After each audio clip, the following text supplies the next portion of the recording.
now we will move on to the plenary session 1, which is planetary boundaries and energy transition. I would like to introduce 2 moderators for this session. First of all, Mr. Tanaka Nobuo, the chair of ISEF Steering Committee, former executive director, International Energy Agency, and CEO of Tanaka Global Incorporated. And Dr. Hassan Lee, ISEF Steering Committee, former chair of the Intergovernmental Panel on Climate Change. And now I would like Mr. Tanaka, moderator for this session. So please take the floor. Thank you. We have the 4 panelists, including Johan Rockström, who spoke very, very decisively and convincingly about the current health of our planet Earth. And then we have Kawamoto Tohru-san from the AIST, Advanced Industrial Science Technology organization.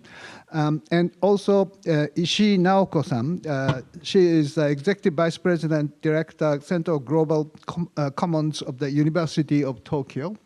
Thank you very much.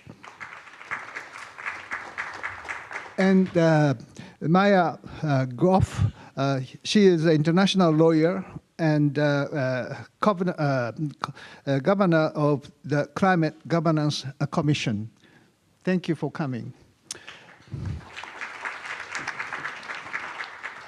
Let me ask first to Johan. You mentioned very much decisively and convincingly about the current situation of the Earth by your presentation, but you said that health check of this year is saying that we are still in time to cope with this tremendous change. Can we be more optimistic, or should we be very pessimistic for the future? Yeah, thanks, Takano-san. So the assessment is very dire in the sense that we are approaching tipping points and we haven't bent the curves yet.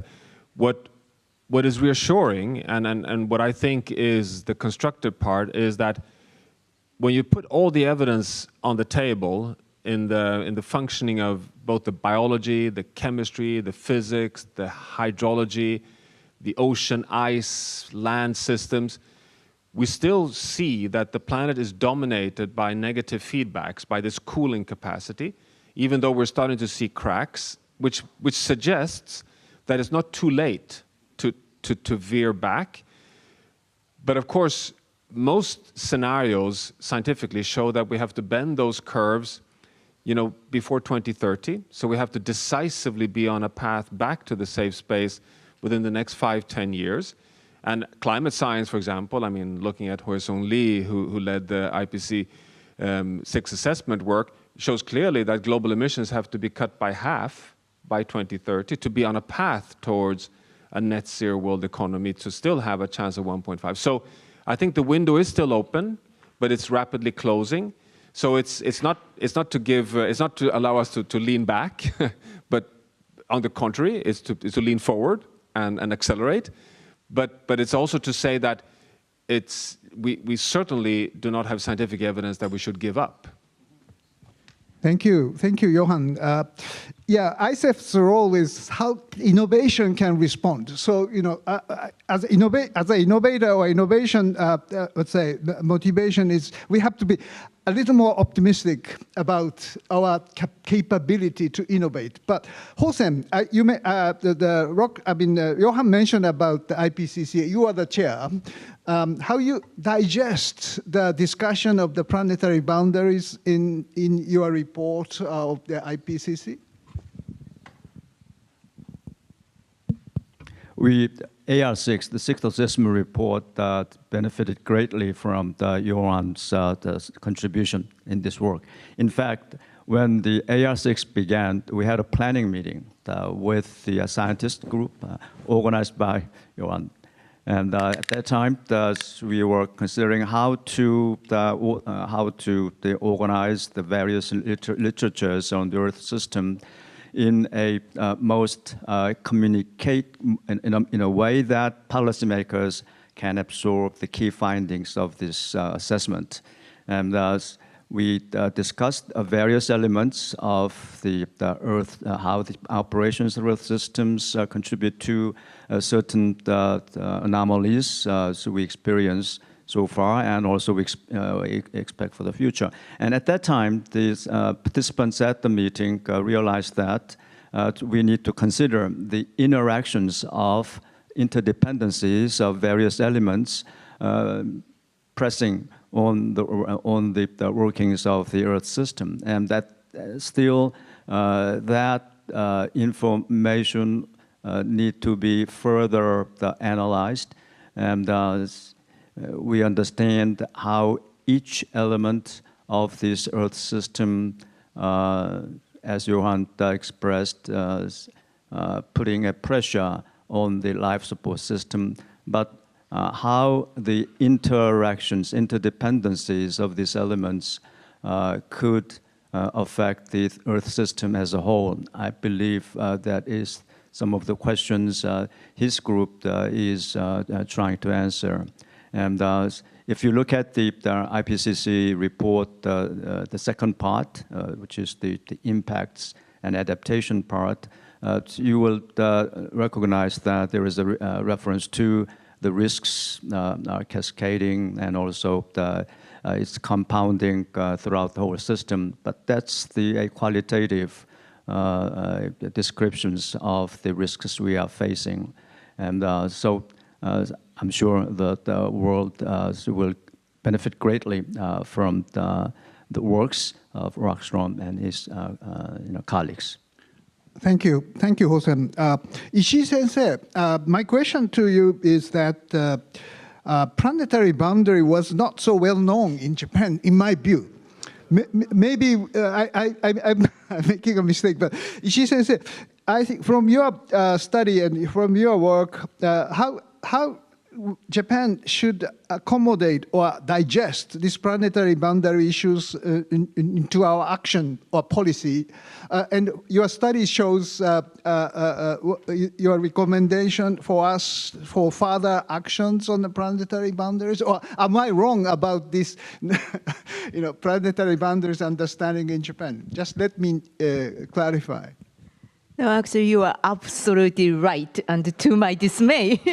Well, actually, during the New York Climate Week, and when that he and his group, actually Guardian Group, launched, actually I'm part of this Guardian Group, that launched this planetary health check, Christiana Figueres said to the audience, Johan Rockstrom is rock star in Europe, and maybe not really well known in this part of the world, and that is a problem.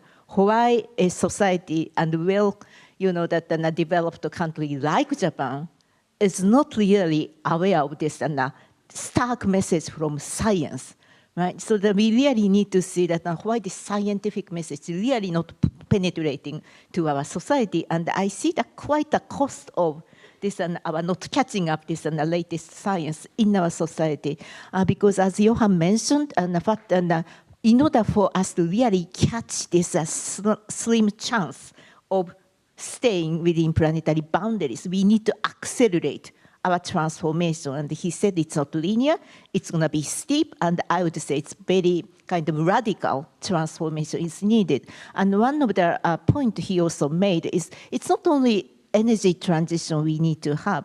I know that in the ICEF and the next 2 days, the conversation is predominantly about energy transition, and actually that an opening is, it's already said, it's very difficult challenge, and I admit it. At the same time, beyond energy transition, we really have to think about other elements, integrated elements. So it's more like slow variables, as Johan mentioned. How can we really maintain the integrity of biosphere so that it's the land system, that the biodiversity, the ocean, the water, and the nitrogen cycle. And these are very important part of planetary boundaries. And together with the climate system, they support our prosperity, the foundation of the prosperity. So to me, this is a great opportunity for ICEF to host Johan to really, show this and the planetary boundary framework. And I really hope by the end of this session or 2 days, this really penetrates to the Japanese community about both science, but more importantly, actually policy making and the business and the citizens. How can we really cope with this message? And because what we need is a very radical system transformation, because what we see this and hurricane and flood and those kind of things, our economic system really hits that the limit of the planetary system. So we have actually changed our planet system. So in order for us to stay within the safe operating space, it's our turn to change our system. Otherwise, we continue to go through this very dangerous, unsafe direction. So it's really us, not only just an energy related maybe stakeholders, but the entire society has to find a way to transform our entire economic system. I will come back later on that. Thank you very much, Ishii-sensei. That's a very great statement, and certainly I tried to get Johan as soon as possible when I met him some time ago. But last year, he was too busy to come this place. So finally, we succeeded get him here and discuss about the planetary boundary. So, but never too late. We have to go further.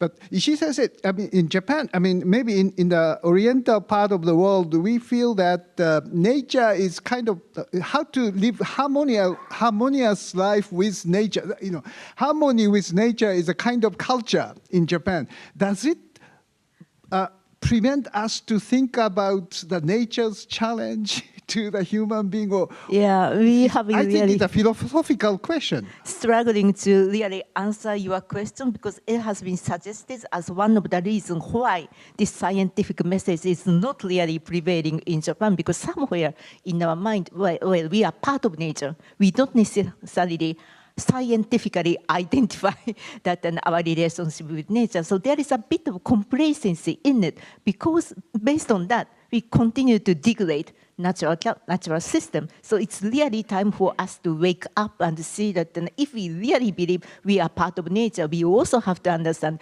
we ourselves are destroying natural system. So it's time for all of us to wake up and see this scientific goal. Then we have to really change our way of thinking. It's more like a reset our relationship with nature. Thank you. Kawamoto sensei, as a scientist, what do you think? I mean, how do you think about these planetary boundary issues? And from your study, you have certain nitrogen circular technology expertise. So you think there is some answer in the Japanese technology side to this planetary boundary? Yeah, I think planetary boundaries are also, as you said, it is not so many people. It's not don't know so well, but it is very important concept. I am a researcher for the technology development for nitrogen circular technology. In this case, for example, the nitrogen. For nitrogen, but in Japan, the most important topic in this year is Japan government decided the action plan for the sustainable nitrogen management. So this is one example. So I think Japan is, Japan government and Japan people is very sensitive for the environment problem. And for example, the carbon neutral or the plastic problem into the ocean is very popular in Japan. So I think the reason this problem is popular in Japan is a combination of the researchers or the government and also in private companies. This is very important, I think, in Japan. So other problem, including nitrogen cycle, the collaboration with the private sector is very important, I think. So in the view of the scientist, we can make some technologies, but with these technologies, combination with the private sector is very important. So I want to contribute to these collaborations. Okay. Thank you. You mentioned that, yes, I agree more. I cannot agree more that, we haven't heard about planetary boundaries very much before.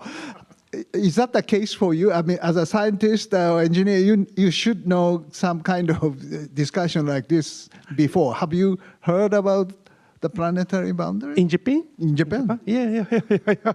But I like the view of the planetary boundaries. This is because in the planetary boundaries, the nitrogen problem is very serious and big. But nitrogen problem, it is difficult to explain to the people. This is because this is separated into the each problem. For example, the NOx is considered as an atmosphere problem, and also the nitric acid into the ocean is, I think this is a different problem in many people, but it is closely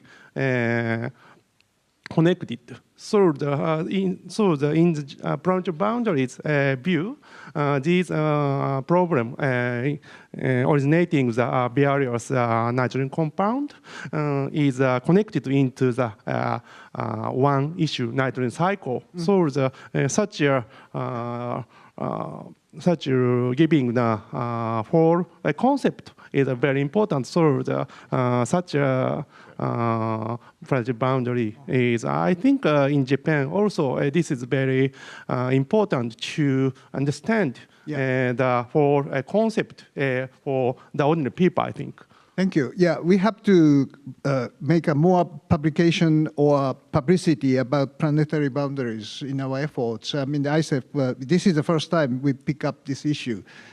Out of 10, we have discussed the climate change for 10 years, but we have never touched upon planetary boundaries. So it's a shame for us, but maybe this is a very good start for discussing this. Maja, I think you are working with Johan for years about these planetary boundaries, and I'm also invited to the Climate Governance Commission.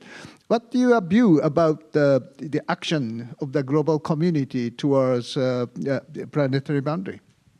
Thank you so much, Mr. Tanaka.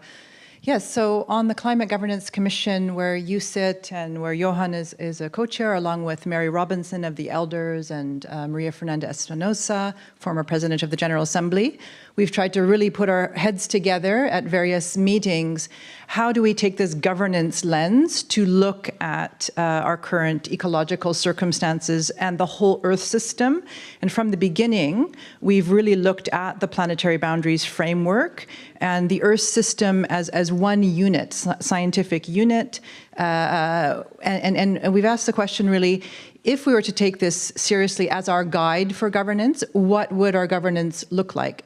Particularly at the international level, but then at all levels. We have to connect the strong international governance with regional, with national, with local, and we already see that happening. So I think part of the problem is that the science is advancing very rapidly, as Johan was describing, and we're very, very lucky to have such scientific capacity and such talented scientists working on these Earth system risks, these planetary boundary risks that we're running. And I would say that normally this would take decades or even centuries to internalize such shifts in paradigms, right? The planetary boundaries Johan and colleagues first proposed in 2009 and have been refining since, and even the IPCC, the amazing reports have only been going on for a relatively short time. So now we have this challenge of trying to catch up, keep up with the science, and also really as quick as we can internalize and understand the planetary boundaries. And we at the Commission think this should absolutely be the foundation of new governance paradigms. And the Paris Agreement of 2015 is an extraordinary accomplishment, and I think the international system under its current modes of operating is, working really, really hard to tackle the challenge. But we're, as we heard from Johan, we're not there yet, and we're in this area of really high risk and this very short, narrow window for action. So from our perspective on the Commission, we need to, use levers within the existing international architecture, and then also think of new institutions, our next generation institutions.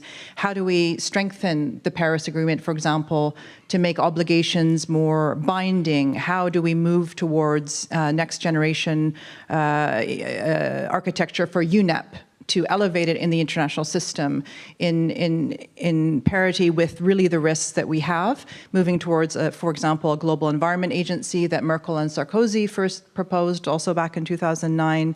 And others before it, other heads of state have suggested that this is really imperative. And then to connect with energy. Mr. Tanaka, you suggested a global environment and energy agency.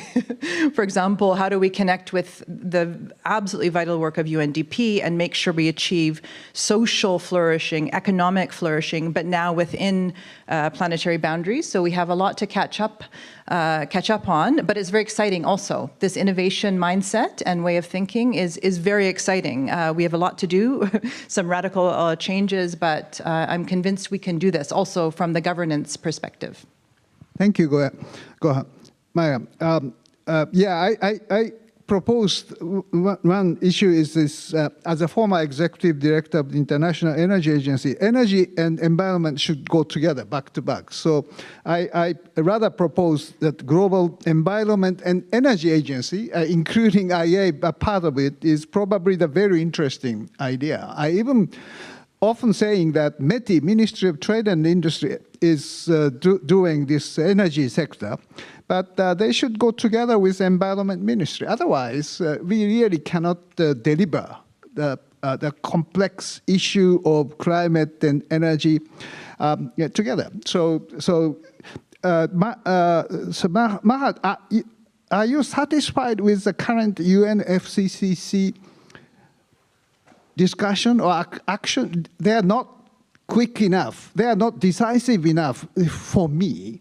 Do you think how to improve or innovate something more than the current paradigm? Yes, I think the Secretariat of the UNFCCC is working really hard to keep up with its various mandates. But I think part of the problem is inherent in our current, multilateral negotiations processes, which take a long time. And if you have decades, they can actually work, not badly. But now we have an urgent situation, as we've suggested. It is a state of planetary emergency. And we have to act quickly, decisively around shared goals. And the Paris Agreement is really brilliant in terms of unanimously, the whole international communities has agreed to shared goals. So we've been working with Johan and others with the Club of Rome to propose how can we strengthen the COP processes, but it's, again, very tricky given the inertia within these multilateral systems. Yeah. But we have some proposals. We'll be pushing hard on those. But also, we think there has to be, tweaks throughout the international system. It's a whole of system challenge. Yeah. So, for example, we'll be working with Marie Fernanda, former president of the General Assembly, on a declaration of planetary emergency at the General Assembly.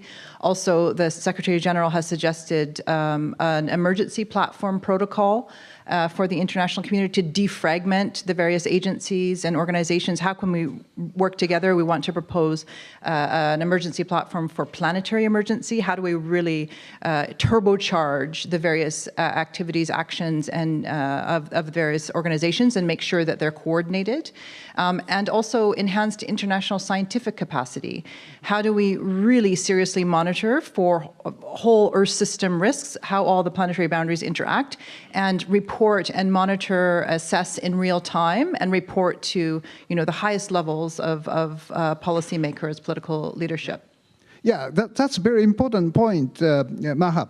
You mentioned about Maria Robinson or Maria Fernanda Espinosa. They are the politicians and fully endorse this issue and act very actively to make a difference. But Johan, my question is that there are still politicians like Mr. Trump of the United States who do not believe this environment or climate issue. Why they don't believe you?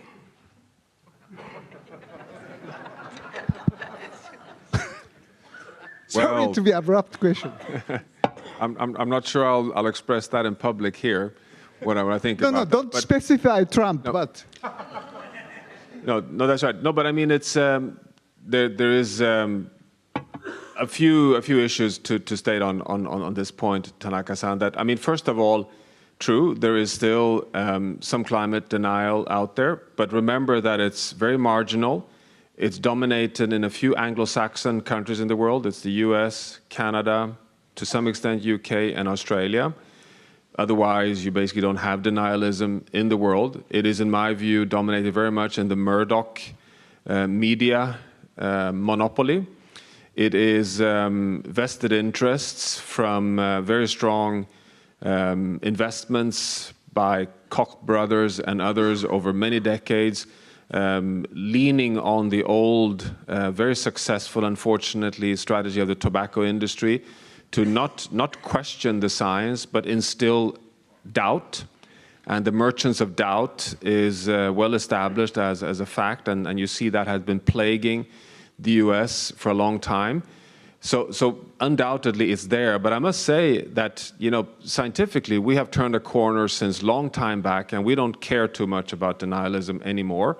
They're not worth the effort. Skeptics, on the other hand, is something we need to take more seriously, because these are those actors who say, yeah, sure, we're causing global warming. Yeah, sure, we have a problem. But we have many other problems in the world, and moreover, it's not worth solving this one because we better put our money elsewhere where we can handle some immediate infectious disease or malaria or other important issues. And those need to be handled much more seriously because they are a larger share of the population. And again, even those are actually not a big problem for us, neither scientifically nor in the action space, for the following reason. One is, of course, that the IPCC has provided so much evidence that we are today able to say that we are unequivocally in a climate crisis.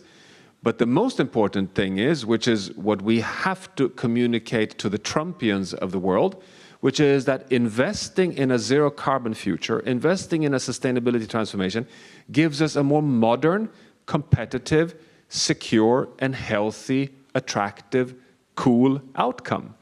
That is the path to the modern future. It's not a threat, it's not a sacrifice, it's not backing off from our modern pathway. And this is such a misunderstanding that I'm actually personally, and that's my speculation in this room, that even Donald Trump is quite easy to convince, because I don't think he has I don't think he's a denialist in his heart. I think he's simply misinformed about the fact that US competitiveness will be much, much stronger on a pathway on decarbonized innovation rather than the old-time coal mine type approach to economic development.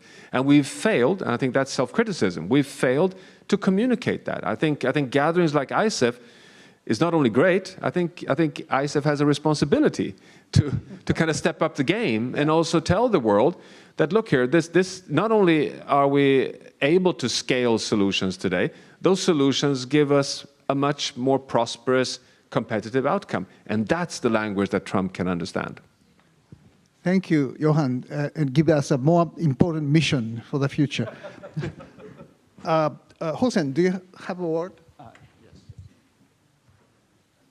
Regarding that specific question about the United States, let me remind you that during the last presidency, the carbon emissions of the United States declined throughout its present decline.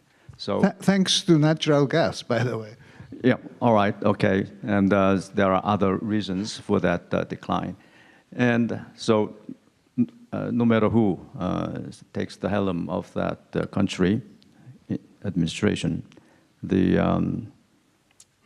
carbon emissions will decline. The only difference may be the rate of decline, but however, the trend is set for the downward. Now, with regard to the governance questions, it's very important, and I hear that we need to act fast to get the result, but at the same time, there's a word for caution because the multilateral process always takes time. In fact, for the world to agree on the level of dangerous temperature, the limit 1.5, it took 23 years exactly.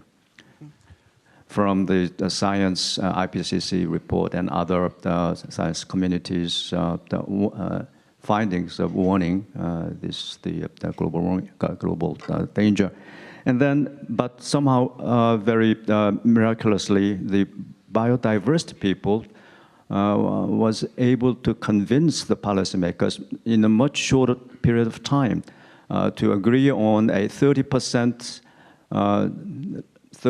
of the land and 30% of the ocean should be set aside for conservation purpose. Without much of a really, the profound, convincing, thorough assessment on the biodiversity, various elements of biodiversity. Biodiversity, as you know, is much more complex area to have a meaningful understanding, also have a meaningful way to communicate policymakers. But they were able to agree on this 30% limit. That was remarkable, I believe. So depending upon the way the communications being made between the science community and the policy communities, the governance question can be dealt quite differently. I understand that we need to have a stronger global governance, but as I told in many venues that I'm rather skeptical of relying too much on this ideal governance structure, because I've seen so many delays, so many laggard situations, and let me stop at this point. Thank you, Hossein. Let's move to the individual panelists. Could I just jump on? Okay, please go ahead. Ishii-sensei, dozo. Yeah, because of this international governance, and the question also made me a little nervous. Before I landed at the University of Tokyo, I was the CEO of the chair of the GEF, Global Environment Facility, for 8 years. And that's where I met the former chair IPCC and also Johan Rockström and other actors in international community. And I witnessed that, and how, in a sense, how fragmented, how slow, and how kind of, that kind of contaminated by vested interest of this international process.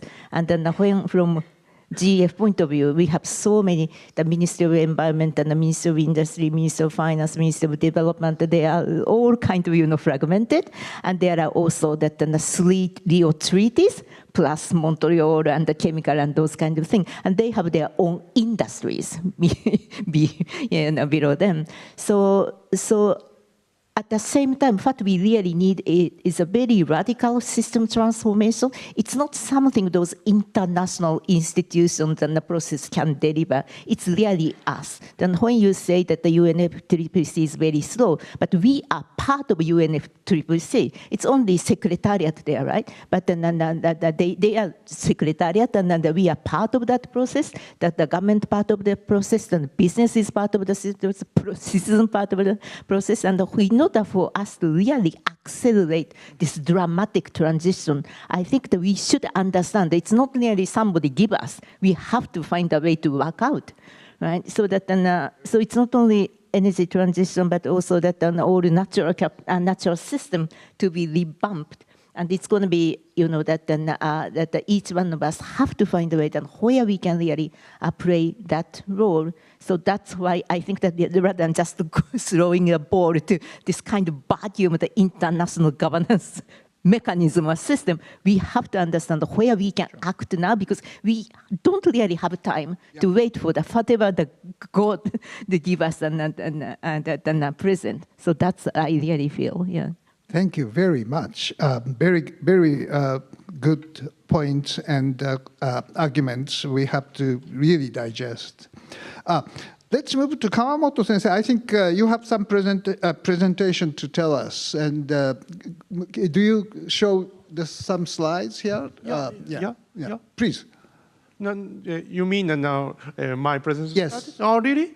Yes, because you have prepared certain, ISHII Sensei also, and Maja also. Oh, so just, everyone? Yeah, everyone will have a chance. So make a short presentation. Really? What you want to say here, because I don't want to waste your preparation for... Oh, okay. Okay, thank you. I'm surprised that this is because of my third speaker. So anyway, I started my presentations about the sustainable nitrogen management. This is because I am a researcher about the technology development, especially for the nitrogen circular technologies. As you know, the nitrogen is a very serious problem in planetary boundaries, as you know, and also the UNEP homepages, nitrogen pollution.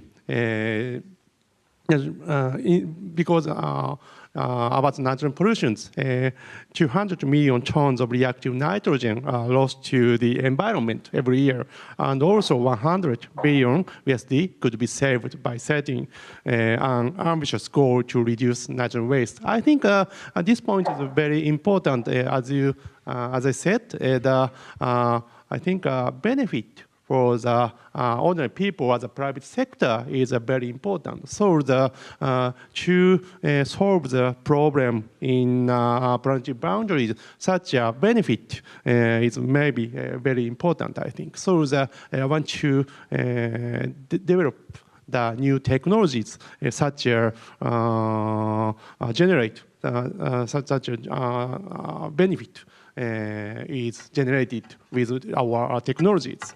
Anyway, for the nitrogen cycles, there are some problems. For example, the global warming by nitrous oxide, or the smoke or ozone ground level by NOx, or the PM2.5 by ammonia. And also the nitrogen pollution is the biggest driver of biodiversity loss. And this is the figure of the amount of the global nitrogen waste of the history. And also in this figure,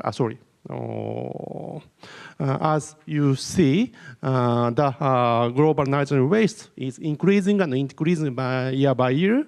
And in future, the waste is also increasing. But we solve the problem. We need to decrease the nitrogen waste into the environment. Okay, so the international community we make some efforts, especially in United Nations Environment Program or something. For example, the UNEA, United Nations Environment Assembly, has some resolutions in recently. For example, the 2019, they made the first resolution for sustainable nitrogen management.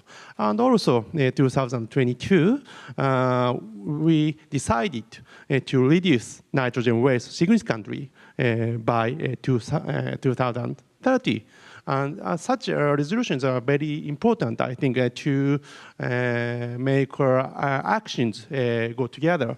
And before such resolutions, international community make some efforts. For example, the INMS, the International Nitrogen Management System from the 2060s. And this is rather the scientific communities to support to policymakers. And also, after the resolutions, UNEP make a working group on nitrogen. And already, the focal point of the 95 countries has been nominated. Such action is very important. And I think our planetary boundary view is helps such making actions. And another topic is on nitrogen, the fuel ammonia. And fuel ammonia is attracting attention to achieve carbon neutrality. And the generation of the nitrogen waste in fuel ammonia issue should also be controlled, I think. And in particular, in Japan, the fuel ammonia is a very important, has a very important positions in energy policies. For example, Japan's target of fuel ammonia is 3 million tons in 2030 and 30 million tons in 2050. But on the other hand, current domestic production in Japan for the ammonia is about 1 million tons. So this Japan's target for fuel ammonia is so very big. So I think the fuel ammonia is a concept to solve the carbon neutrality problem. But in the nitrogen issue, this is also important. Such a connection between these problems is very important, as I said. Okay, next I'd like to explain the nitrogen management in Japan. I think Japan is considered this problem seriously, I think. The most important topic is action plan for sustainable nitrogen management. The Japanese government formulated this one in last month. So I think in Japan, such a problem is we made some, various actions to solve these problems. And before such action plan, we have already some program for solving this problem. For example, the Moonshot program. This is a R&D program, and also projects for science policy stakeholder engagement is we have some programs.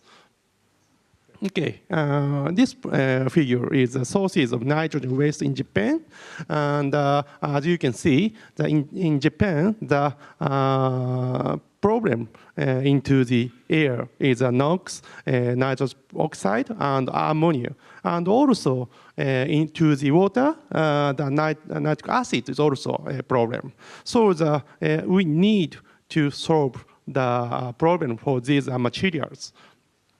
And this is one example to solve the problem. This is the R&D program for nitrogen circular technology. This is our program. And in this case, the target is NOx in exhaust gas and also nitrogen compound in wastewater. This material is converted to ammonia and also separating to ammonia to generate the resource ammonia. We need to establish the technologies, these nitrogen cycle technologies. Okay, this is one specific example of in our R&D. In this case, we may produce the ammonium salt production from exhaust gas. In this case, the core material is ammonia selective adsorbent. With these materials, we can uptake the ammonia from the various exhaust gas, livestock farms, or from facilities, or the fuel ammonia systems. And followed by the washing and cooling, we can make ammonium bicarbonate. This is a very important material. This is because this is non-toxic solid, and we can generate the ammonia gas around the other low temperatures. By doing this, we can make ammonia resources solid from the exhaust gases. And this is the final slide. This is our vision for the future. With these technologies, we make some new societies with nitrogen circular technologies. In this case, for example, livestock farms, we can take exhaust gas and we generate ammonium bicarbonate. We can use such a fertilizer of something. And after that, we also use the ammonia facilities with transporting the ammonium bicarbonate. This is one example of the new society. So in this case, we have some benefits. For example, in the livestock farms, we can produce new fertilizers, which is one example. So such a benefit is produced by new technology is very important, I think, to solve the planetary boundaries issues. Okay, thank you. Thank you, Kawamoto-san. I'm very much impressed that Japan is serious about nitrogen cycle. Johan, is the nitrogen cycle in the planetary boundary, it's already past the tipping point? It's not past the tipping point, but it's in the high-risk zone, and that was what Kawamoto-san was showing here. It's quite remarkable that we have unreactive N2, 80% of the air is nitrogen, and we use the industrial processes to transform that inert nitrogen into reactive nitrogen, and we humans have actually added more than 100% more reactive nitrogen into the Earth system than the natural nitrogen cycle. And just like Kawamoto-san points out, it then flows through the biosphere in all these different formats, as nitrous oxide, as nitrates, as ammonia, as ammonium, both being a greenhouse gas, but also eutrophying waterways, being a health threat, and fundamentally threatening biodiversity.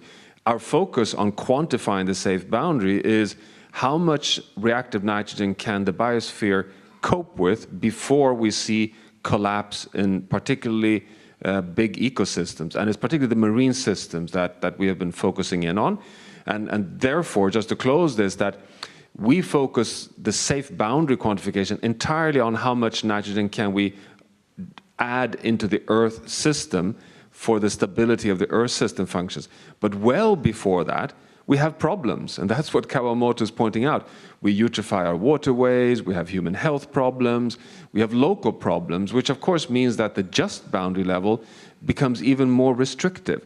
So the planetary boundaries, when you look at those quantifications, they're actually quite conservative because they are focusing only on keeping the planet stable. They're not, to put it stupidly in a way, we don't care so much about people.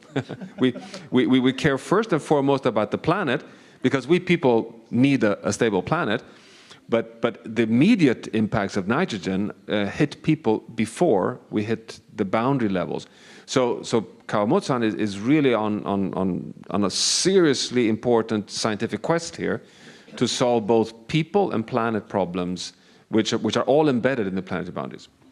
So you like the Japanese and the Bauer for this nitrogen cycle? Absolutely. Thank you very much. Let's move to Ishii-san. You have your presentation, I guess. Yeah, but there is only one slide, so be relaxed. Great. Can you put it on the screen?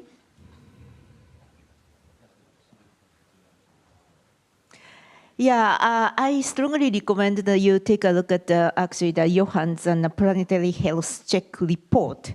And then the first and a few, actually, bulk of the report is about scientific knowledge and the assessment. But towards the really end, the last chapter is talking about solution space. So how we could really address this and the scientific knowledge. And then I'm very happy to see that this report pops up as one of the recommendations, one of the guidance. Why is that? Because Johann himself also signed up this.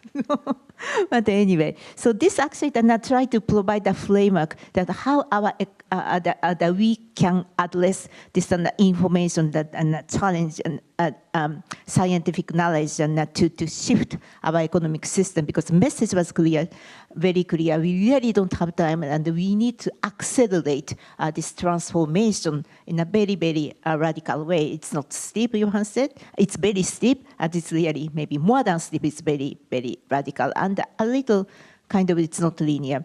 So what are the systems that we need to target? You can see that there are 4 systems to be targeted to transform. Of course, the first one is this, the horizontal one is, of course, energy system. And that is your interest, and that is for the next 2 days and the topic. But at the same time, that it's also clear from Johann's presentation, even if we phase out coal, that even if we do a good job of this energy transition, that still we are not able to come back completely to the safe operating space. So that's why that the other 3 systems to be absolutely important to target. The second system is food system. Why food? It's because as it affects the nitrogen and the phosphorus, but also GHG, and also the land system and the water. It really impacted almost all planetary boundaries, which are already in red. So that's why the food system transformation is exceedingly important. So the second system. The third system is actually the cities. Maybe saturated, cities. That because city is a place that all bad things is happening, but it's also create an opportunity to all good things may happen. So how to design the smart city and how we use it is exceedingly important. The last one is how to change our way of producing and consuming. How can we really make a transition to circular economy? That's the 4th system. But maybe more important, the information from this table is actually the action levers. So how we can really ignite the system transformation of each of the system. So we identified the 4 action levers. The first one is vision, that the shared vision globally. And the Paris Accord is a very good example. That because after Paris Accord, we have seen that the explosion of decarbonization technology, because the world believed that that is the direction that the world is going to. It actually gives that the business scientists a very good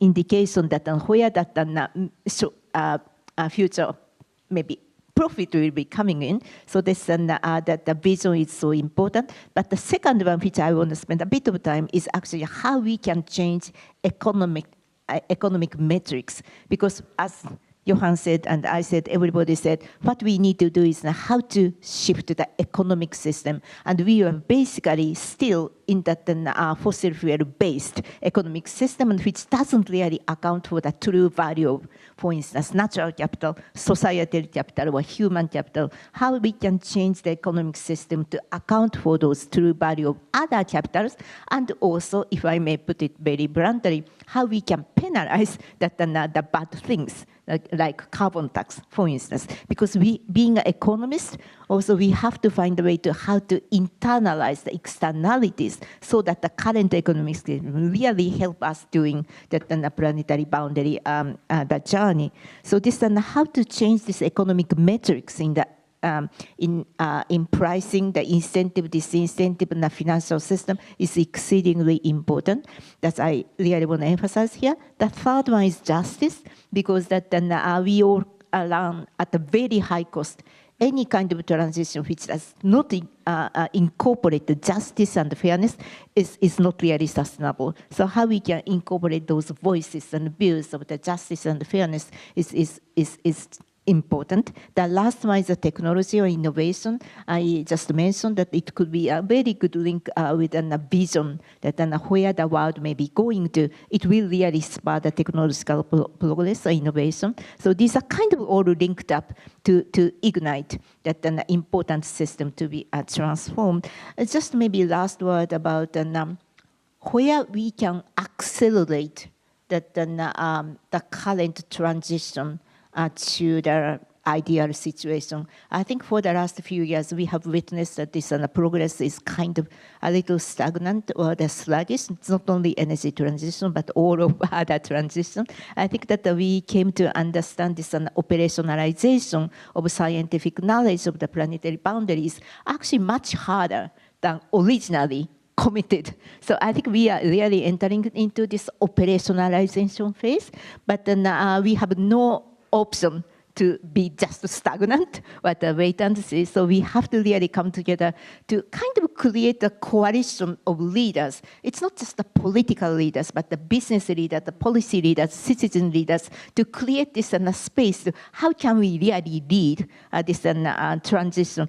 That should be actually the competitiveness and the pathway too, so that we have to really change the language. Sustainability could be the competitive business. So how we can, by bringing those coalitions together and changing economic metrics, we have to come up with a pathway to really bring sustainability and the competitiveness and the future, the welfare, the well-being together. So that is the meaning of this 4x4 matrix, and I hope that we could actually really join together to initiate or accelerate this transition by crazy coalition of crazy leaders. That's what I hope.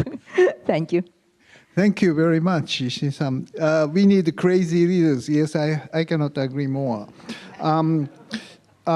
Yes, and ICEF Innovation Cool Earth Forum was established by former Prime Minister Shinzo Abe. And I don't think he's crazy, but he did a great innovative man and tried many different things. And he has a man, which I mentioned in my opening statement, that he is a politician, a rare politician in Japan who has the global identity.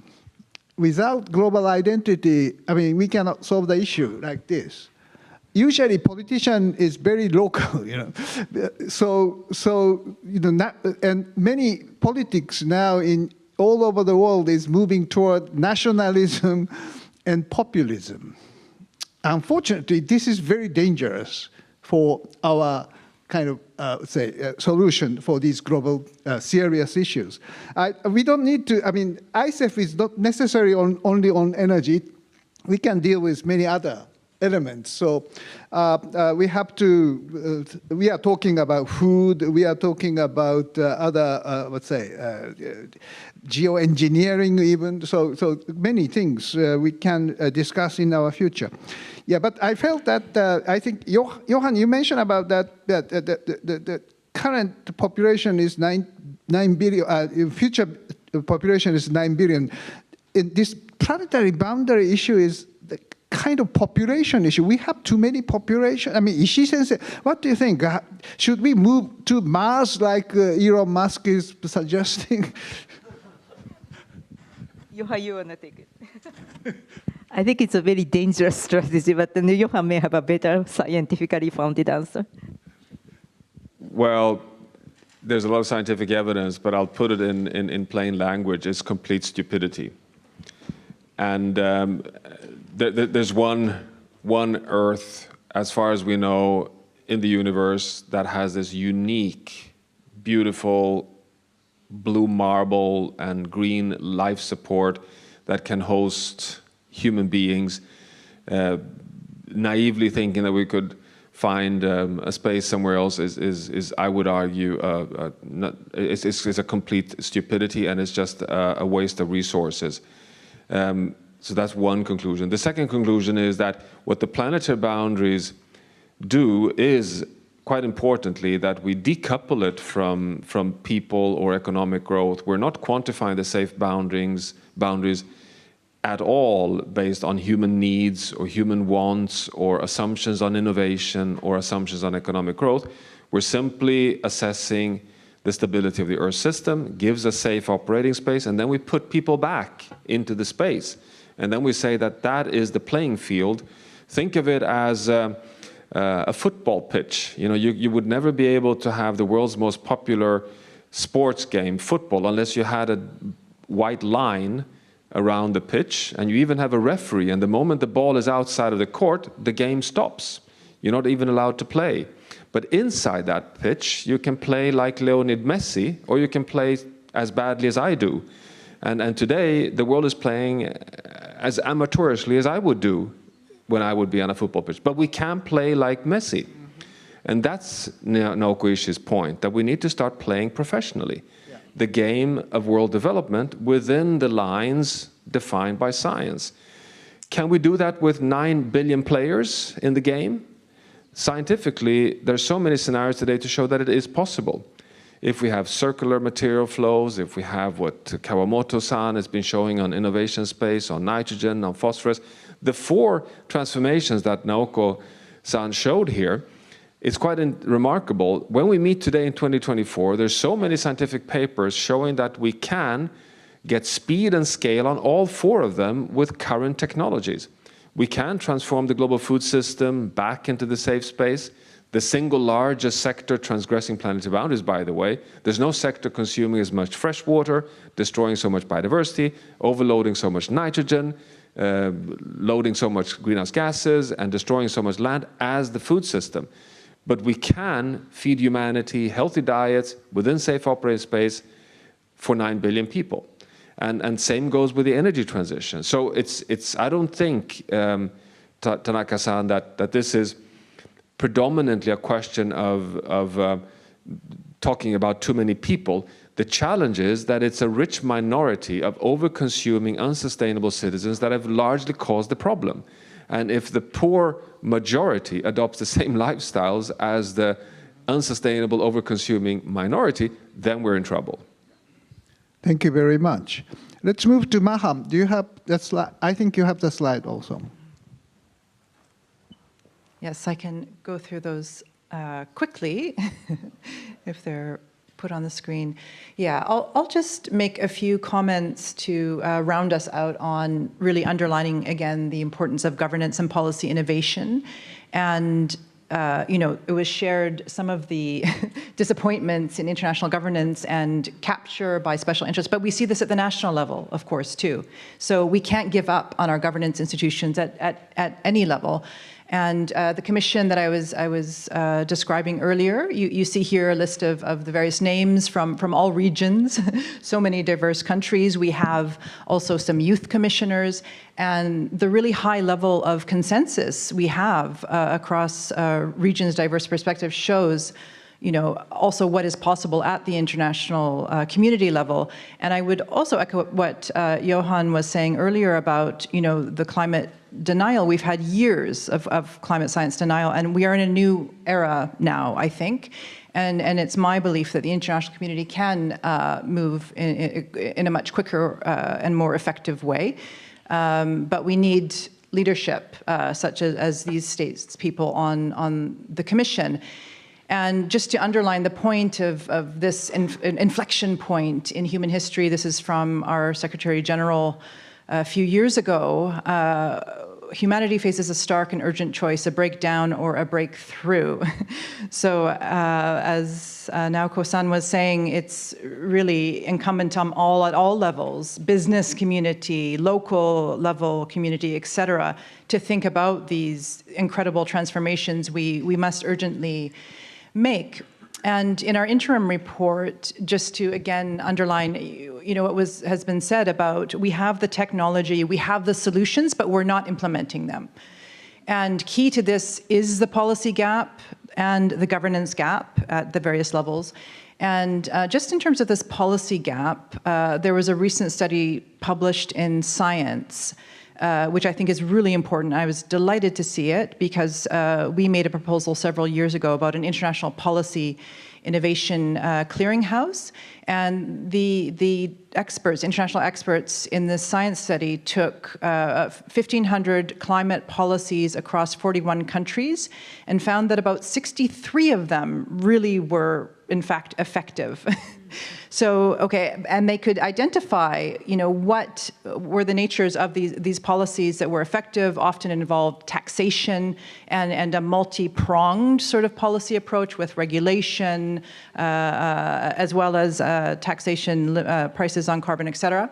So we need to start applying this very, very specific policies at the national level and all levels that actually are effective. So we need to increase our learning, innovation, technical awareness, application in terms of the policies as well. Planetary boundaries, and I just wanted to make a point in terms of energy security. In our report, in our 2023 report, we talk about a new notion of planetary security that we have to internalize, again, at all levels, as Johan has been explaining so eloquently. And any kind of energy security must now be within planetary boundaries. And just on the cost point, an Oxford study showed that investing now in a decisive clean energy transition will save us 12 trillion in energy system costs alone. And I'd also invite everyone to look at the Potsdam Institute recent research in terms of the impacts on GDP. I think it's about 19% by mid-century. It's absolutely colossal on current trajectories. So these are hard economic consequences by not taking the action and providing the necessary policies and governance that we need. And from the international governance lens, again, I think we're in this time of many paradigm shifts. And this, Mr. Tanaka, as you were saying, thinking as global identity. And this is another illustration which I think is quite powerful from our friends at Common Home of Humanity, where they see the Earth functions around those arrows, et cetera, around the whole Earth. They describe this as the software of the planet, and the hardware is, our physical reality. And, they have been suggesting a new international governance paradigm where we keep our national sovereignty, but our whole Earth system function, all of the planetary boundaries, we consider as a global commons, as our common heritage that we must manage together. So in terms of the Commission, you can read our report from 2023 online. We have 10 near-term proposals, and these are things we can do immediately across the to turn the screws, tighten the bits and pieces of our current mechanisms. I already mentioned some of them. And then our next generation architecture, which we have to already think about. And I was just leaving Hamburg before this conference for the Hamburg Sustainability Conference. So another important venue to connect the dots across the world and think, again, how do we provide for everybody in the context of planetary boundaries, moving towards new architecture, new international legal mechanisms, which again, from my perspective, are very achievable. And I'd also refer you to our various sub-reports using international cooperation as our superpower, and this concept of innovation. We have a proposal from our colleagues at the Council on Energy, Environment and Water in New Delhi on a global green hydrogen alliance, amongst other very innovative governance proposals based on international cooperation. And then lastly, I just wanted to mention international system, it seems, very slow and creaky and remote and, formalistic and nation state dominated. But we've actually seen tremendous transformations in the international system with so-called smart coalition, social technology of global civil society around the world working with like-minded states. So we've established a platform, a smart coalition to work with states on various proposals of the Commission. And these types of coalitions have a proven track record. The International Criminal Court was established through a smart coalition, and we still haven't applied this to the international environmental sphere. So we're working on this and looking for partners. We have a private sector platform for that coalition as well. And I just wanted to note on that, in that vein, we hear a lot, the current geopolitical circumstances are so dire for international cooperation, but this is one project that is going forward quite quickly with very prominent governmental support, a new international anti-corruption court, which the Canadian government, Dutch government, amongst many others, are already supporting. And the amount of money implicated in corruption around the world is estimated to be several trillions per year. And so this is one example of sort of how leaky our international system is currently in terms of, losing the financing we really badly need also to drive the transitions that we need and the policy and the climate finance that is really urgent at the international level. So I'll just share with you to end a quotation from one of my favorite contemporary philosophers, Toby Ord, who's now at Oxford. He talks about these planetary risks that we're still trying to get our heads around. As I was saying, it's just a lot for us to process. He looks forward to a more just, skillful, mature civilization in the future, but there's no reason why we can't catalyze this more mature, just, skillful sort of approach, action, policy, governance, and I think ICEF can help with this, be a leader, as can Japan. Thank you so much. Thank you very much. We have to be a mature civilization. I cannot agree more. Hosen, you have comments? I think we have all the solutions ready for action, because all the institutions have proposed so many initiatives and proposed so many possible way forward. And the only thing really remaining is that we take actions to implement those suggestions. But at that point, we are really behind the schedule. Let me tell you just one thing. All the reports, including IPCC's and others, clearly indicate, this report also includes the UNFCCC official decision, indicates that next year, 2025, the global emissions of CO2 must decline. 2025, just next year.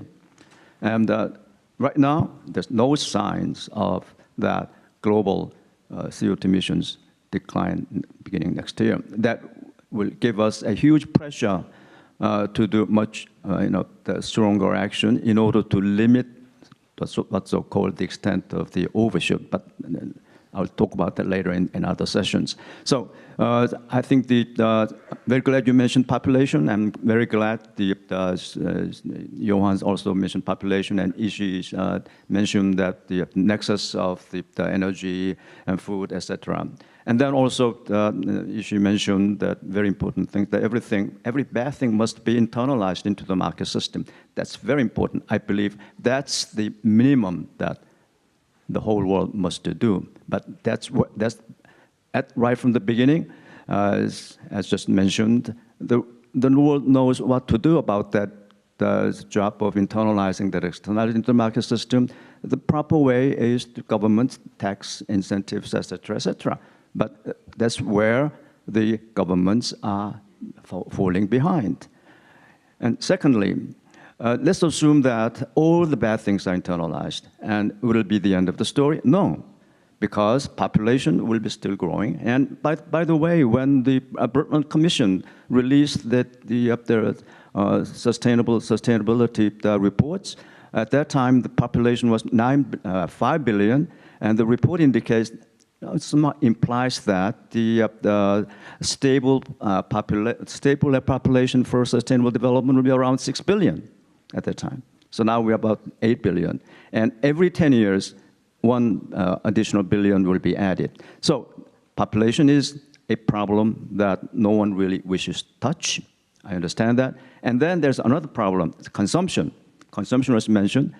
And how can you reduce a person's consumption. I know that there's a huge difference between consumption level according to the income levels.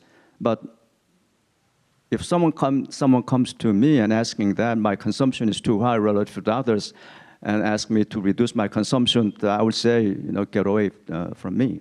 You will do the same, right? So this consumption is a sort of individual sovereignty. However, aggregated together, we'll have these enormous problems of our wants pushing the boundaries of the services that Earth can provide. So we are in this dilemma. We wish to satisfy our wants, but we're living in this closed system. So people are talking about degrowth, people talking about the circularity of the economy, but those two are still, there's lots of discussions about that. But one can subscribe to one theory or one issues of that possible way forward. But as I come to the conclusion of this session, I have a very deep concern about how can we really address this fundamental element of population and consumption. Thank you, Hosen. Johan, I think you are the member of this Climate Governance Commission, and Maja explained about what we are doing and in the future. How do you see? Do you think current situation is a situation of the emergency? And what do you think, if so, Japan should take what kind of action Japan should take now? So to begin with, I think what Hoi-Sung Lee just reminded us is fundamental. All the IPCC scenarios that can still hold 1.5 degrees Celsius, and he says he will come back to that, but they're associated with overshoot, meaning it will get worse before it gets better. But the only way for it to get better is that we bend the global curve of emissions next year latest, cut them by half by 2030. That's a pace of 7% reductions globally per year from now onwards to have a net zero world economy by 2050. I cannot define that in any other way than emergency. That is a point of emergency. We're still increasing by 1% per year, and we need to radically shift that, to quote Naoko, down at a pace. And we don't need to solve the global problem within the next 5 years, but we need to bend the curves. But what is also fundamentally important is that we can say scientifically today, which is also in the IPCC report, that even if we succeed with that, even if we phase out all coal, oil, and gas according to that extraordinary transition, we will still breach 1.5 degrees Celsius boundary if we don't get back on nitrogen, on phosphorus, on fresh water, on land, and biodiversity. So however we twist and turn this, even if we focus only on climate, we need a planetary boundary approach to be able to have a safe landing. Again, I call that an emergency point. It is, as Maja says, a planetary emergency point. Has the governance system in the world understood this? The answer is no. We've been trying, and the Global Climate Commission's action item number 1 in Maja's graph is to reform the COP process. We've actually written a letter to Simon Steele and the United Nations Framework Convention on Climate Change to say, please, dear UNFCCC, please, member states in the world, let's celebrate the fact that we've been negotiating for 30 years and we have actually everything in place to act. There's no excuse to act. All the legally binding text is there. We've agreed that 1.5 is the limit that we are holding ourselves against. We have agreed in Dubai to accelerate the phase out of fossil fuels. We have Article 6, we have the Global Climate Fund. We have all the pieces that we need. What we need now is a COP reform where we, instead of meeting each year, spending 2 weeks to negotiate another piece of paper where we promise the world things we don't deliver upon, to instead gather to be accountable and report on progress, on implementation, on accountability, and upgrade all our plans, all the NDCs against science, and put money on the table to help the developing countries in the transition. That is probably what we now need urgently, the world to start doing in that governance regime. And that's what Maja has been leading in the Commission's work, to help the world and kind of say, let's agree that we've really succeeded and come a long way. Now is the time to take the next step. And the next step is, to quote Naoko again, is a systems change, which is about solutions and implementation. Thank you. Kawamoto-san, what do you think? Are we in the emergency, as let's say Johan agrees, and what can Japan contribute? It is a very difficult question for me. I think, but in Japan, I think we have some advantages in development of the technologies. So it is one method to contribute to avoid such a risk with the emergency. So it's one possibility. And also, I think for the environmental issues. I think the Japanese government also some high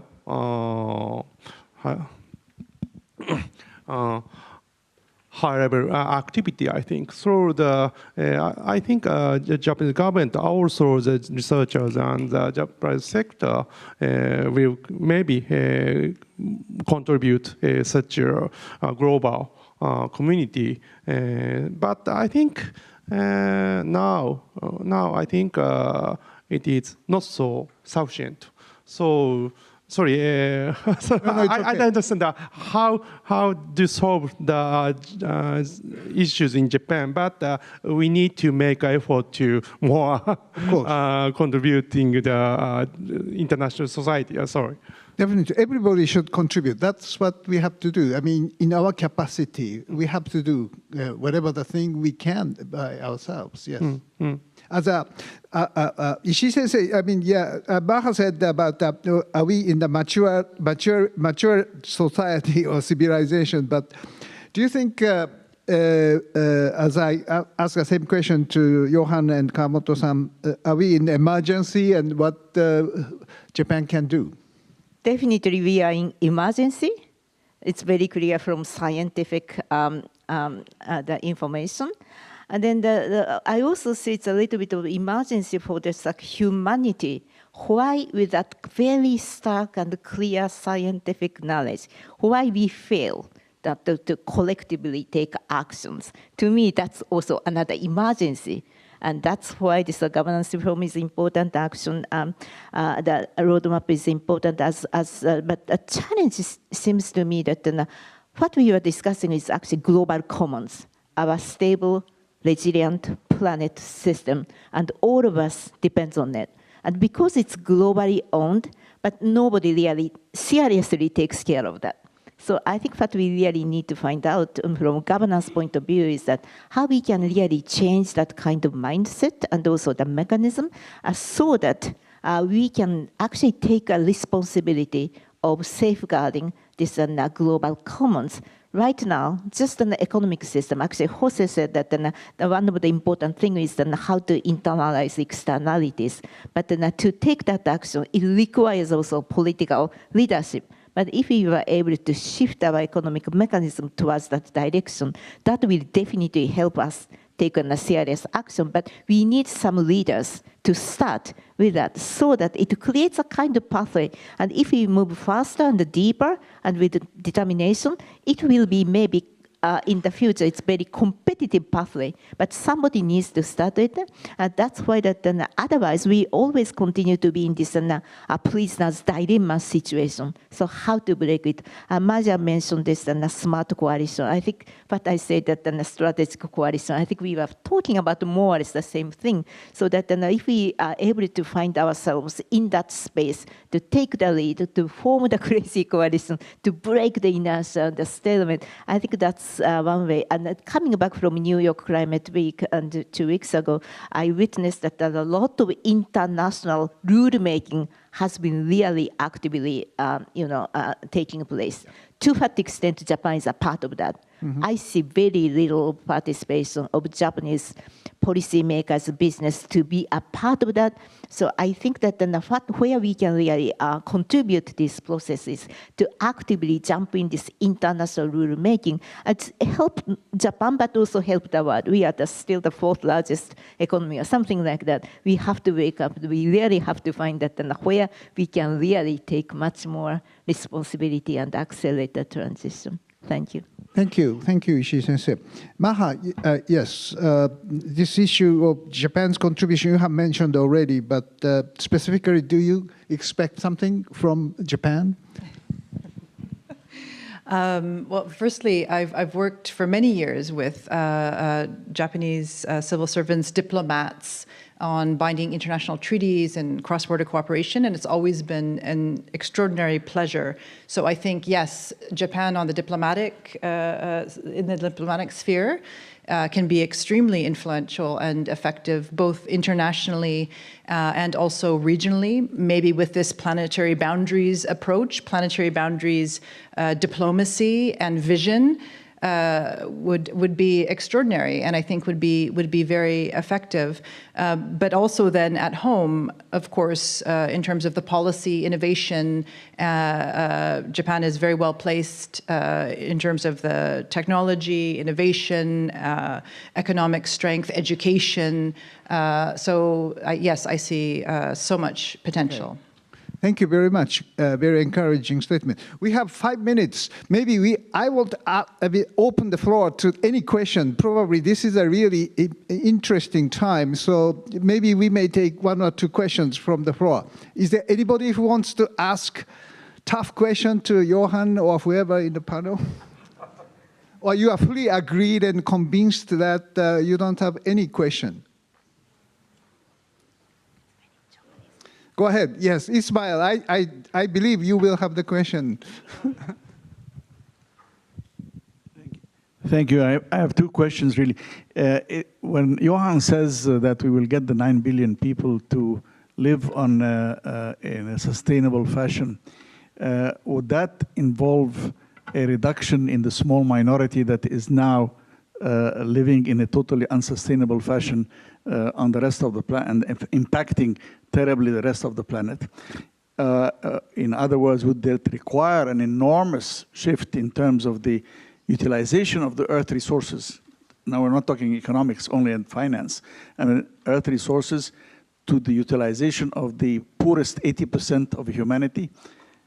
And in that case, would you see that happening in some way through the governance mechanisms that we say we now have in place? Thank you. Is there anybody else? If not, oh, there is one. Yes. Identify yourself and make short question. I'm Nadir Godrej from India, and I'm on the Executive Council of the World Business Council for Sustainable Development. And it's very clear that the cost of adaptation is much higher than the cost of prevention.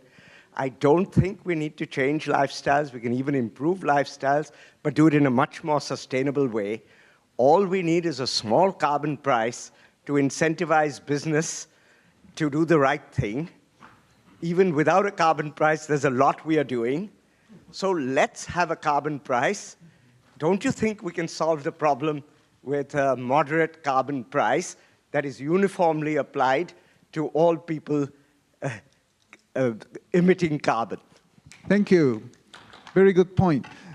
Johan, do you have some answer?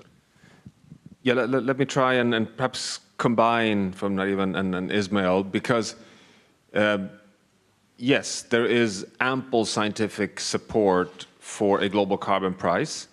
That has been known for decades, that is probably the most efficient short-term economic policy measure to accelerate the pathway away from particularly coal, but also oil and gas, and enable a correction of this global market failure of allowing ourselves to, at zero cost, damage the planet, which is actually an unfair competition where green technologies, quite remarkably, actually start out-competing fossil fuel-based technologies, even allowing the fossil fuel-based systems to have this subsidy from the planet. So that correction is needed. Will that be enough, coming to Ismail's question?